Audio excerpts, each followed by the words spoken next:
ETF index mutual funds నేర్చుకుని stock మార్కెట్లో రాణించాలనుకుంటున్నారా? వెంటనే ఈ నెంబర్కి కాల్ చేయండి.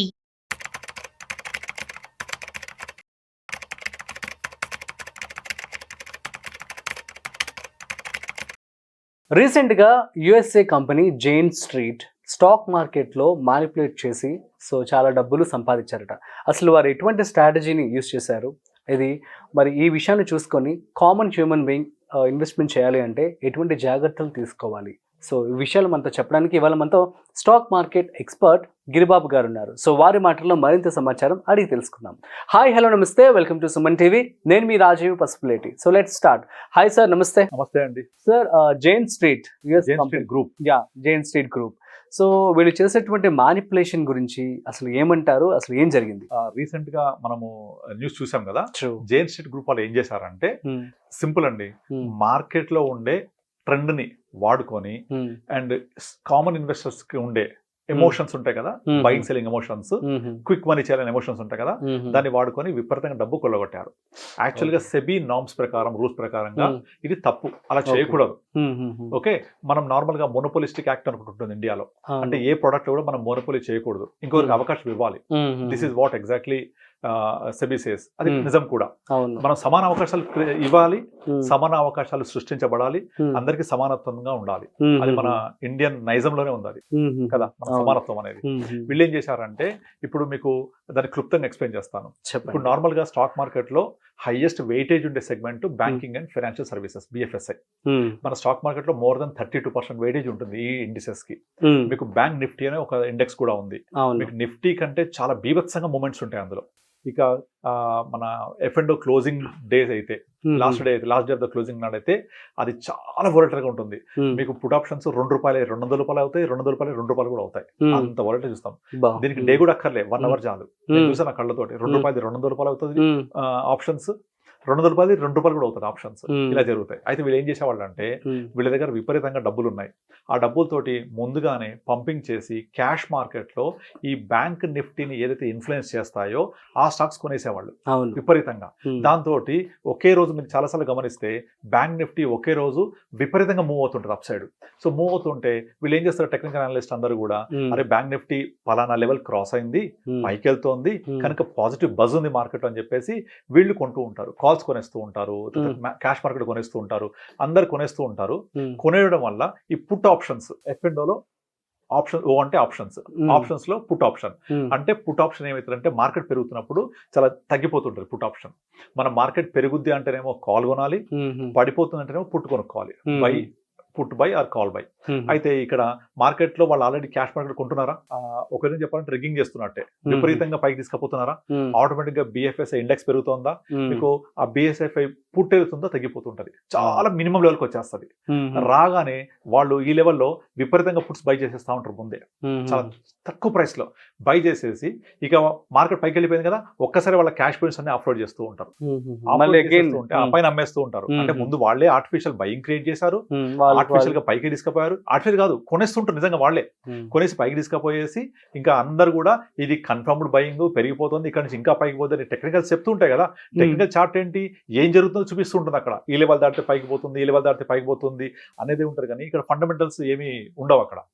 అలా పైకి తీసుకెళ్లిపోయి ఒక్కసారి సెల్లింగ్ చేసేస్తారు మొత్తం ఆ హై లెవెల్లో. కింద లెవెల్లో కొన్నారు వాళ్ళే క్యాష్ మార్కెట్ లో, పై లెవెల్లో వాళ్ళే అమ్మేస్తారు. ఒక్కసారి అమ్మడం జరగగానే మీకు విపరీతంగా క్రాష్ అయిపోతూ ఉంటది బ్యాంక్ నిఫ్టీ. పుట్టేమైంది, పెరుగుతూ ఉంటుంది. అంటే వాళ్ళు లోలో కొనేసి పైన అమ్ముతున్నారు, మళ్ళీ దానికి కాంట్రాస్ట్ గా కింద పుట్ ఆప్షన్ కూడా కొనుక్కొని ఉంటారు. ఇది పెరుగుతూ ఉంటుంది, ఇది పెరిగిన తర్వాత దీన్ని అమ్మేస్తారు పైకి వెళ్ళిన తర్వాత. అంటే పైకి పోతున్నప్పుడు పైకి తీసుకెళ్లి లాభం పొందుతారు, పైన అమ్మేసి మళ్ళీ కింద ఉన్న పుట్టి కొనుక్కొని ఇక్కడ నుంచి కూడా పైకి తీసుకెళ్తారు. ఇది F&O చేసే వాళ్ళకి అర్థమైపోతుంది లాంగ్వేజ్ అంతా కూడా. Cash market versus futures market. Futures market లో ఆప్షన్స్ మినిమం ప్రైస్ ఉంటాయి, అవి అది లాట్స్ కొనేసుకుంటారు. కొనేసుకొని ఒకసారి మార్కెట్ తగ్గుతూ ఉంటే పుట్ ఆప్షన్ పెరుగుతూ ఉంటుంది అనమాట, ఆపోజిట్ గా ఉంటుంది ఎప్పుడు. అదే మార్కెట్ పడుతూ ఉంటేనేమో కాల్ పడుద్ది, మీరు మార్కెట్ పెరుగుద్ది అంటే కాల్ కొనుక్కోవాలి, మార్కెట్ పడుద్ది అంటే పుట్ కొనుక్కోవాలి. ఆ పుట్స్ కొనేసి విపరీతంగా పెట్టుకున్నారు కదా, ఒక్కసారి మార్కెట్ పడగానే పుట్ ఆప్షన్స్ మల్టీ బ్యాగర్స్ లాగా వెళ్ళిపోతాయి పైకి, ఎక్కడికో ₹2 అని చెప్పినట్టుగా 200 కూడా అవుతాయి. ఇక్కడ ఎట్లా లాభం పొందుతారు, అక్కడ ముందే కొనేసుకునే అమ్మి అక్కడ లాభం పొందుతారు. ఇది యాక్చువల్ గా ఈ చక్కర్లో పడి మన స్మాల్ ఇన్వెస్టర్స్, కామన్ ఇన్వెస్టర్స్ చేతులు కాల్చుకుంటారు, ఎప్పటికీ డబ్బులు చేసుకోలేరు. సో ఇది సెబీ ఐడెంటిఫై చేసింది. ఐడెంటిఫై చేసి దాన్ని ట్రాప్ పట్టుకున్నారు. ఇమీడియట్ వాళ్ళకి ఒక 4,000 crores పెనాల్టీ వేసి ఎస్క్రో అకౌంట్ డిపాజిట్ చేయమన్నారు. ఇప్పుడు దాని యొక్క ఇన్వెస్టిగేషన్ జరుగుతోంది. ఇది ఒక విధంగా చెప్పాలంటే చాలా తప్పు, ఇలా చేయకూడదు. అంటే నేను చెప్పిన ఇంతకుముందు మోనోపోలిస్టిక్ యాక్ట్ ఎలా ఉంటుందో అట్లా కామన్ మ్యాన్ కి ఒక అవకాశం లేకుండా డబ్బులు ఎక్కువ పెట్టుకొని చేస్తూ ఉంటారు. ఈవెన్ 1992 హర్ష మెహతా స్కామ్, అది కూడా సేమ్ ఇలాంటిదే. మీరు లక్కీ భాస్కర్ సినిమా చూస్తే అర్థమైపోతుంది. వాళ్ళు డబ్బులు డిపాజిట్ రూపంలో ఫేక్ బిఆర్స్ క్రియేట్ చేసి, బ్యాంక్ రికన్స్ట్రక్షన్స్ క్రియేట్ చేసి డబ్బులు తీసుకొచ్చేసి విపరీతంగా కొంటూ ఉంటారు. ఆటోమేటిక్ గా ఎక్కువ మంది కొంటే ప్రైస్ ఏమైంది కదా. నేను ఇంతకుముందు చెప్పాను, ఎప్పుడైనా సరే ఒక ప్రైస్ పెరగాలంటే supply or demand should influence price. Supply ఎక్కువ ఉంటేనేమో ప్రైస్ తగ్గిపోతుంది, లేదా డిమాండ్ ఎక్కువ ఉంటే ప్రైస్ పెరుగుతుంది. So demand or supply will determine the price. So ఇక్కడ స్టాక్ మార్కెట్ ఏం చేశారు, విపరీతంగా డిమాండ్ క్రియేట్ చేస్తారు, ఆర్టిఫిషియల్ డిమాండ్. అంటే వాళ్ళే కొంటూ ఉంటారు, కొంటూ ఉంటే ప్రైస్ పెరిగిపోతూ ఉంటది. అక్కడికి వెళ్ళాక పైన అమ్మేస్తారు. అమ్మేస్తూ ఉంటే మన కామన్ మ్యాన్ ఏమనుకుంటాడు, మన టెక్నికల్ అనలిస్ట్ ఏమనుకుంటారు, ఇంకా పెరిగిపోతుంది కదా అని అక్కడ కొంచెం పడగానే కొనేసుకుంటూ ఉంటారు వాళ్ళు. సో వీళ్ళకి ఆఫ్లోడ్ చేస్తూ ఉంటారు. వీళ్ళకి షేర్ సర్టిఫికెట్లు, వాళ్ళకి డబ్బులు వెళ్ళిపోతాయి, ట్రాన్స్ఫర్ అవుతాయి అన్ని కూడా. అంత ముందేమో వీళ్ళకి షేర్ సర్టిఫికెట్స్ అన్ని కొనుక్కొని డబ్బులు వాళ్ళ దగ్గర ఉంచుకున్నారు, రివర్స్ చేస్తారు. సో అట్లా ఒక కామన్ మ్యాన్ ఇరికిచ్చేస్తారు. కనుక ఈ స్కామ్ ద్వారా మనం అర్థం చేసుకోవాల్సింది ఏంటి అంటే, మనం ఇన్వెస్టర్స్ కి ఇచ్చే మెసేజ్ ఏంటంటే, మీరు స్టాక్ మార్కెట్ లో స్పెక్యులేషన్ జోలికి వెళ్ళొద్దు. స్పెక్యులేషన్ వెనక చాలా రకరకాల మ్యాజిక్ జరుగుతూ ఉంటాయి. మనము ఆ 1,000 కోట్ల ట్రేడింగ్ లో పడి మన హార్డ్ అండ్ మనీ, మన లక్షల్లో, మన 1,000 రూపాయలు పోగొట్టుకోద్దు. అందులో మీకు డబ్బులు కావాలి అంటే టైం ఇవ్వాలి. చెమట చిందించకుండా, టైం ఇవ్వకుండా సంపద సృష్టించడం జరగదు.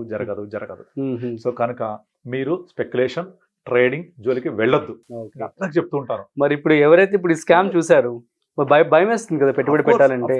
మరి మ్యూచువల్ ఫండ్స్ వెళ్ళండి, మ్యూచువల్ ఫండ్స్ లో వెళ్తే మ్యూచువల్ ఫండ్స్ ఇలాంటివి ఉండవు. సో మ్యూచువల్ ఫండ్స్ లో ఒక రోజు బ్యాంక్ నిఫ్టీ పడుతుంది, పెరుగుతుంది, పట్టించుకోరు. ఫండ్ మేనేజర్స్ ఉంటారు, వాళ్ళు అలా అబ్నార్మల్ గా పెరుగుతుంటే బయటకు వచ్చేస్తారు, జాగ్రత్తగా ఉంటారు. సో వాళ్ళు ఒక ఫండ్ మేనేజర్ ఒక స్టాక్ కొనాలి అంటే దాని వెనక చాలా పర్మిషన్స్ కావాలి, థాట్ ప్రాసెస్ ఉండాలి, దానికి ఒక రీజన్స్ ఉండాలి. ఇష్టమైన కొనడానికి లేదు, ఇష్టమైన అమ్మడానికి లేదు, వాళ్ళకి చాలా రూల్స్ ఉంటాయి. ఒక స్టాక్ లో ఇంత పర్సెంట్ మించి ఇన్వెస్ట్ చేయకూడదు, ఒక సెగ్మెంట్ లో ఇంత పర్సెంట్ మించి ఇన్వెస్ట్ చేయకూడదు. ఒక ఇన్వెస్ట్ చేసినా మనం మ్యూచువల్ ఫండ్స్ లో పోర్ట్ఫోలియో డిజైన్ చేసుకుంటాం కదా, అందులో మన దాంట్లో కొంచెం బ్యాంకింగ్ స్టాక్స్ ఉంటాయి అంతే. మన పోర్ట్ఫోలియోలో కొన్ని సెగ్మెంట్ ఉంటుంది, that may be influenced, but overall portfolio బాగుంటది. బట్ ఇక్కడ ఏమైతే స్పెక్యులేషన్ లో మీరు బ్యాంక్ నిఫ్టీ తీసుకున్నారు, విపరీతంగా వోలటాలిటీ అయిపోయింది, డబ్బులు పోవట్లే మొత్తం. మీరు అసలు ఎఫ్ఎండో క్లోజింగ్ డే చూడాలి, మ్యాజిక్ మామూలుగా ఉండదు. లక్షల కోట్లు అయితే కోట్లు లక్షలు అయిపోతాయి. అందుకే స్టాక్ మార్కెట్ చెప్తుంటారు, స్టాక్ మార్కెట్ లక్షాధికారి కావాలంటే దానికంటే ముందు కోటీశ్వరుడు అయి ఉండాలి, అప్పుడు డెఫినెట్గా లక్షాధికారి అయిపోతారు. సో మీరు కోటీశ్వరుడు అయితే డెఫినెట్లీ లక్షాధికారి కావచ్చు స్టాక్ మార్కెట్ లో. రివర్స్. అందుకే మనము కోటీశ్వరుడుగా ఉండి లక్షాధికారి అవ్వక్కర్లేదు, వేలాధికారిగా ఉండి లక్షాధికారి నుంచి కోటీశ్వరుడు అవ్వచ్చు by investing in proper way. Time ఇచ్చి పోర్ట్ఫోలియో డిజైన్ చేసుకొని జాగ్రత్తగా వెళ్తూ ఉండాలి. అలా వెళ్తే మనం చేసుకోవచ్చు. ఎగ్జాంపుల్ చెప్తాను. ఇప్పుడు చాలా మంది నాకు కాల్ చేసి నా పోర్ట్ఫోలియోలో పలానా ఫండ్ పర్ఫామ్ చేస్తలేదనో, పలానా ఫండ్ ఇల్లేదనో చెప్తూ ఉంటారు. మీకు ఒక ఎగ్జాంపుల్ చెప్తాను. రీసెంట్ గా ఐపీఎల్ మ్యాచెస్ లో ఎవరు ఆర్సీబీ విన్నారు కదా. సో ఆర్సీబీలో ఉన్న ఒక్క ప్లేయర్ కూడా, ఒక top batsmen, top bowler, orange cap holder, ఒక టాప్ క్యాచర్ ఎవ్వరు లేరు ఇందులో.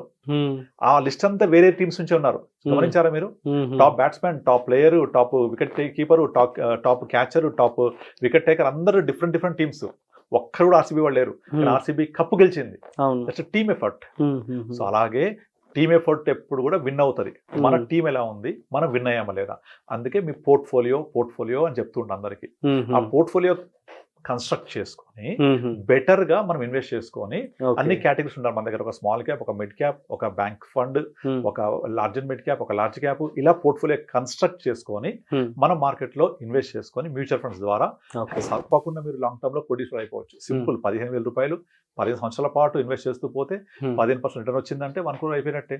అక్కడ నుంచి మరో 5 సంవత్సరాలు కంటిన్యూ చేస్తే 2.5 కోట్లు, మరో 5 ఏళ్లకు 5 కోట్లు, ఇంకో 5 ఏళ్లకు 10.5 కోట్లు. ఇక్కడ 30 సంవత్సరాల టైం ఉంది కదా.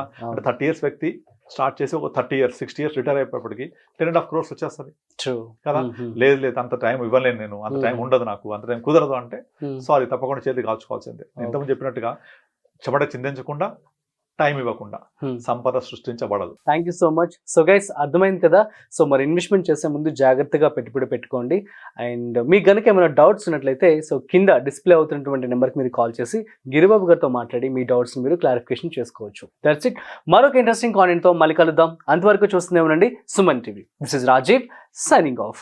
వీడియో నచ్చినట్లయితే లైక్, షేర్ అండ్ సబ్స్క్రైబ్.